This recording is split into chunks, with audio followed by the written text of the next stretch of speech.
Magandang araw na naman mga ka-anime. Pag-uusapan na naman natin itong chapter 59. Sa chapter na ito ay napanaginipan ni Kawaki si Kud at sa kabilang dako naman pinuntahan na nila Ida at Kud ang sinasabi ni Ida na isa pang kabalyero na tutulong sa kanila.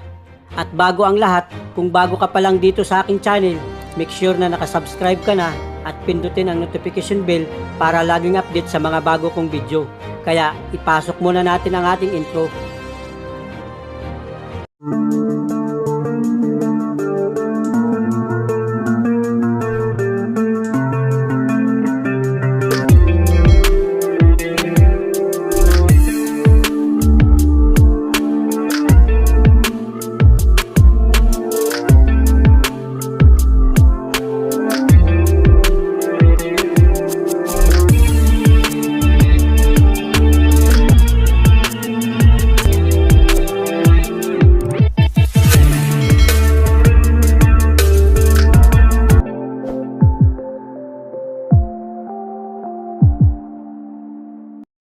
Nang matapos ang training ng Team 7 at nagwakas ito sa pamagitan ng labanan nila Boruto at Kawaki, pumunta naman si Kawaki sa facilities ni Katasuki na kung saan nakaidlip ito habang chinichik ito ni Amado at napaniginipan niya si Kud na galit ito sa kanyang panaginip habang sakal siya ni Kud at nagtanong si Kud sa kanya kung bakit siya pa ang napili bilang bisil ng Otsutsuki at bakit hindi daw siya. At wala daw siyang nakikita kay Kawaki na umaangkop sa pamantayan bilang isang bisil ng Otsutsuki. At ano daw ang espesyal kay Kawaki? At sumagot naman si Kawaki kay Kud habang nasa kanyang panaginip ito na ano ba daw ang sinasabi ni Kud. Sabay ibinagsak siya ni Kud at nagsisilos daw si Kud kay Kawaki at kinamumuhian niya daw ito kung bakit si Kawaki pa ang napiling bilang isang bisil.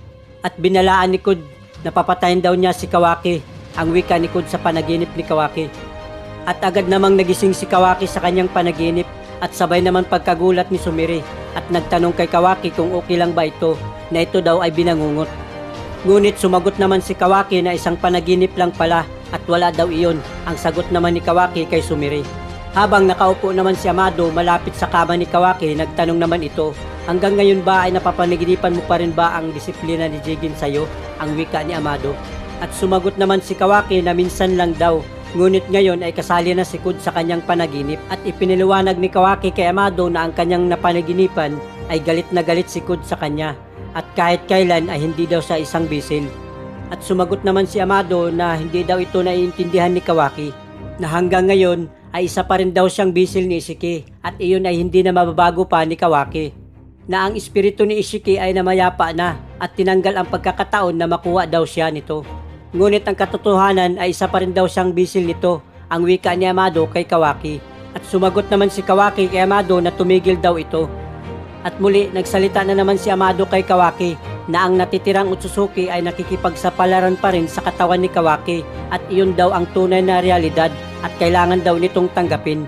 Sabay naman ang pagkainis ni Kawaki kay Amado at tinira niya ito ng kanyang modified arms. Bingi ka ba matanda? Ilang beses ko ba sasabihin sa iyo na itigil mo yan? Ang wika ni Kawaki kay Amado. Ngunit nagsalita muli si Amado na ang pinaplano daw nila Kawaki na pagsalin o paglipat ng karma ni Boruto kay Kud ay hindi masamang idea sa teorya. Kung ito daw ay gagana kay Kud at maaring maisip si Boruto at kaya daw nilang mapuksa si Kud na parang dalawang ibon at isang bato. Ngunit ang sakdal daw na si Kud ay mayroon din daw itong karma. At kung magtagumpay daw ito ay hindi pa rin mabubuhay si Boruto hanggat hindi ito lubusang makumpleto ang katawan ni Kud bilang Otsutsuki na nakikipagsapalaran bilang bisil. Ngunit hindi daw ito hintayin ni Kud na mangyari at syempre mag-aaklas daw muna ito at subukan silang patayin mula sa Hokage upang makipaghiganti sa pagkamatay ni Ishiki. At kailangan protektahan ni Kawaki ang Hokage at ang pinaplano niya ay hindi maganda at kailangan niya rin ng isang malakas na kapangyarihan upang matalo niya si Kud, ang wika ulit ni Amado. At sumagot naman si Kawaki kay Amado na naisip ba daw nito na pwede bang manalo ang Hokage kay Kud na katulad na nangyari sa labanan nila ni Dilta. Ngunit sumagot naman si Amado na hindi siya sigurado kung ito ay may natitira pang malakas na kapangyarihan kahit wala na ang chakra ng Kyuubi. At may suspitsya daw si Amado na mamamatay lang daw ito si Naruto kung makipag one-on-one daw ito makipaglaban kay Kud.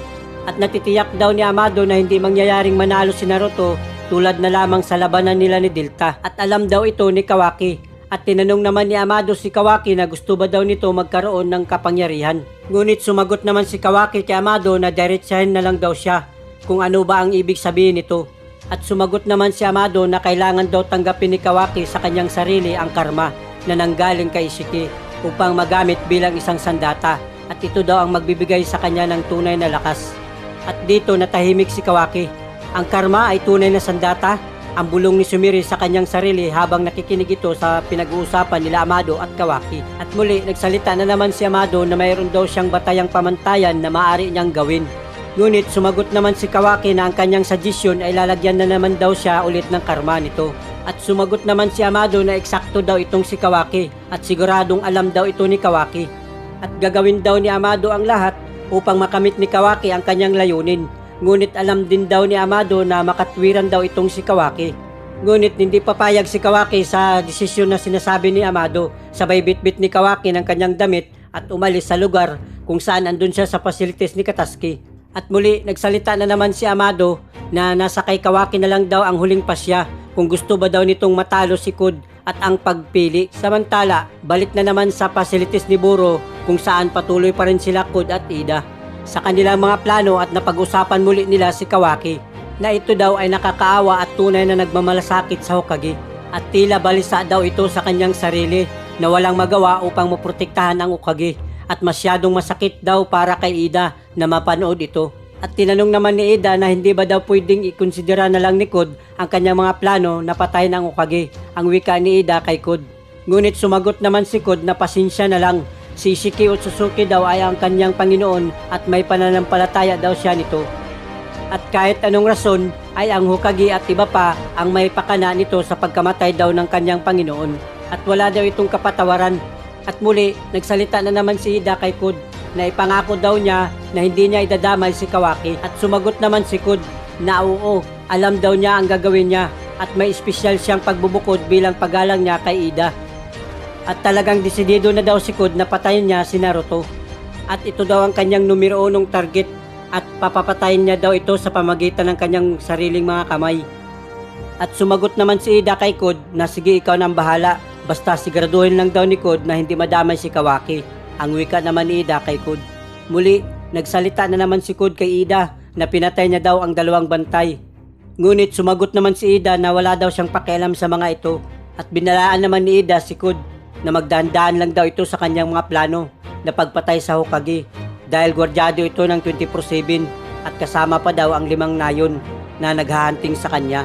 At nagtanong naman si Kud kay Ida na ano ba daw ang pwedeng maging plano nila, at sumagot naman si Ida na maghintay lang daw itong si Kud ng ilang oras dahil naghahanap lang daw siya ng pagkakataon na magamit ang kanyang Shinrigan upang lusubin nila ang Konoha. At naisip daw ni Kud na mananalo daw siya laban sa Hokage at Uchiha basta makipag 1-on-1 lang daw itong makipaglaban sa kanya. At ipiniliwanag rin ni Ida na wala siyang kakayahan sa aktwal na pakikipaglaban at gumaganap lang siya ng isang simpleng taijutsu. Sabay naman ang pagkagulat ni Kud. Totoo, ang akala ko ay may kamangha-mangha kang abilidad upang lumaban kasama ko. Ngunit sumagot naman si Ida na ayaw niya ng mga barbaric na kilos at ayaw rin niya na masaktan. Kaya siya na lang ang magiging mata at tenga ni Kud. At si Kud daw ang kanyang tagabantay at kabalyero, ang wika naman ni Ida.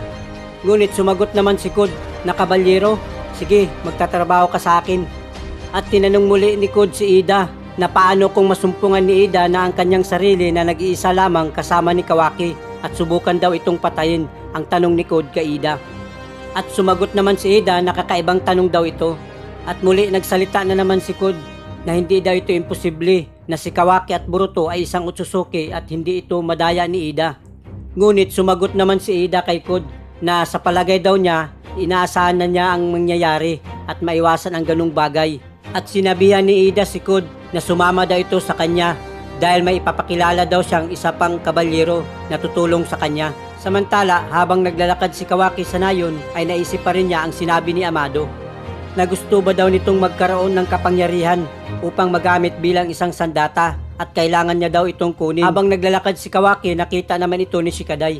At habang iniisip pa rin ni Kawaki ang sinabi ni Amado, bigla itong sumigaw at nabigla naman ang mga tao na nakapaligid sa kanya at napatitig ang mga ito. At dito nilapitan agad siya ni Shikadai at sinabihan nito na huwag daw pansinin niya ang mga nakatitig sa kanya. At muli sinabihan siya ni Shikadai na kahit anong mangyari ay ang Konoha ang kanyang tirahan, at kahit ano pa ang sabihin ng iba ay tinuturing siyang kasapi ng pamilya ni Naruto. At iwasan daw ni Kawaki ang palaging galit na mukha dahil natatakot daw ang mga tao sa kanya, at kailangan lang daw niyang itaas ang kanyang ulo, ang wika naman ni Shikadai. At nagpasalamat naman si Kawaki kay Shikadai. At muli balik ulit sa kanila Amado at Sumire habang nasa facilities pa rin sila ni Katasuki, at may inaayos naman si Amado sa computer. At tinanong naman ni Sumire si Amado patungkol sa karma ni Kawaki na ano ba daw ang ibig sabihin nito.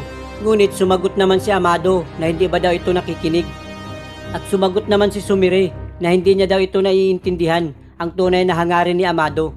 At muli sumagot sa kanya si Amado na gusto ba daw nitong maging assistant niya o inutusan lang ba daw siya upang mag-espiya sa kanya, kung kaya inilagay siya ni Shikamaru upang bantayan daw siya. Ngunit sumagot naman si Sumire na wag daw ibahin ang usapan.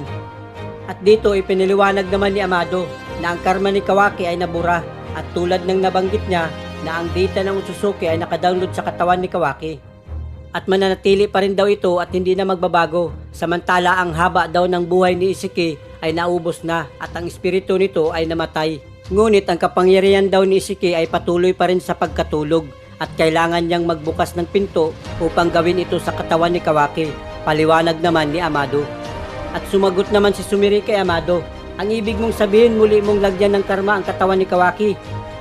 At sumagot naman si Amado na oo, kaya kailangan daw niya mailagay ito. Nakatulad daw ni Kawaki na tinaniman ni Ishiki o ni Jigi ng karma si Kud, ngunit hindi daw ito nagtagumpay bilang bisil.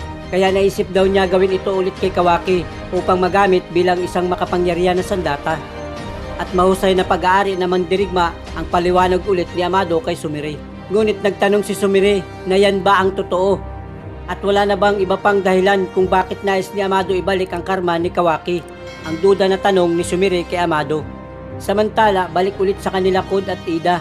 Sinama ni Ida si Kud papunta sa isa pang container na katulad ng pinaglagyan ni Ida. At nagsalita naman si Kud na may iba pa palang cyborg na nakatago si Buro.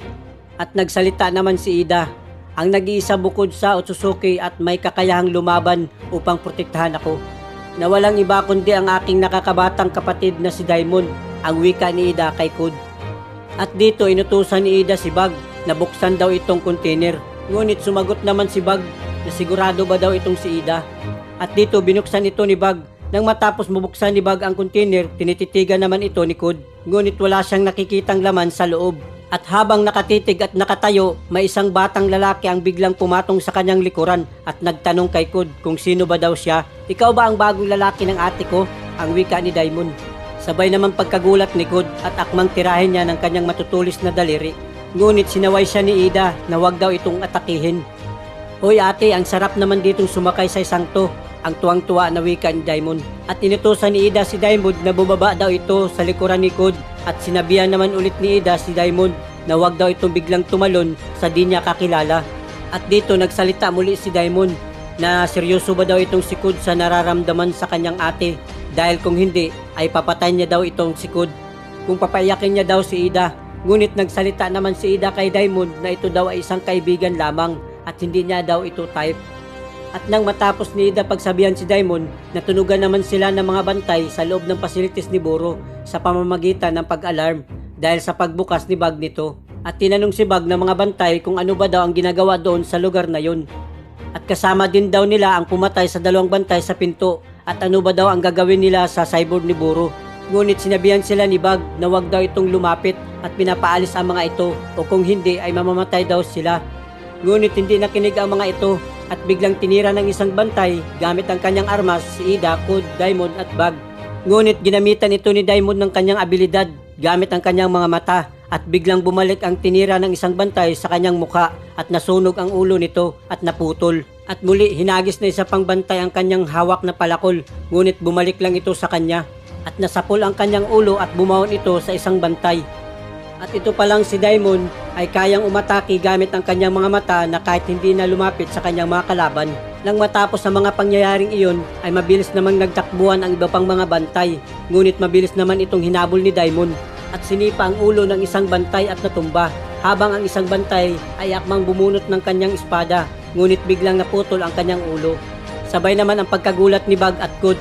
Anong klaseng batang ito? Nakakakilabot. Ang wika naman ni Kud. Mas malakas ang hangarin na pumatay dahil sa reaksyon ng isang kaaway sa simpleng larawan sa pagpatay sa lugar ay magiging sanhi ng huling resulta na agad na sasalamin sa kanya. Kaya mag-ingat ka rin, Kud, ang paliwanag naman ni Ida. At ipinikilala ni Ida ang kanyang sinabi kay Kud na isa pang kabalyero na ang nakakabatang kapatid niya na si Daimon. Samantala, balik na naman sa kanila Amado at Sumire. Sinabihan ni Sumire si Amado na gusto daw niyang maging isang katulong ni Amado at talagang nag-aalala daw siya kina Boruto at Kawaki. At sumagot naman si Amado na kung mananatili lang daw si Sumire na tumahimik ay hindi daw siya mag-iisip na isang intil daw siya ni Shikamaru. At nagsalita naman muli si Sumire na hindi niya daw ito naiintindihan ang diskarte ni Amado. Samantala, matapos ni Kawaki at Shikadai mag-usap, dumiretso naman si Kawaki sa statue ni Naruto at umupo. At dito natapos na naman ang chapter 59 at sana ay inyong nagustuhan. At bago ang lahat, i-shoutout ko muna sila.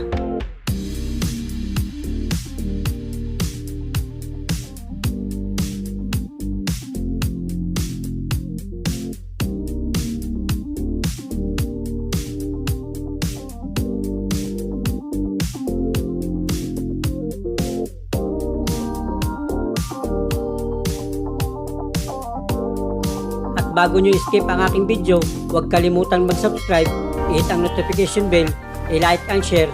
Kaya, peace!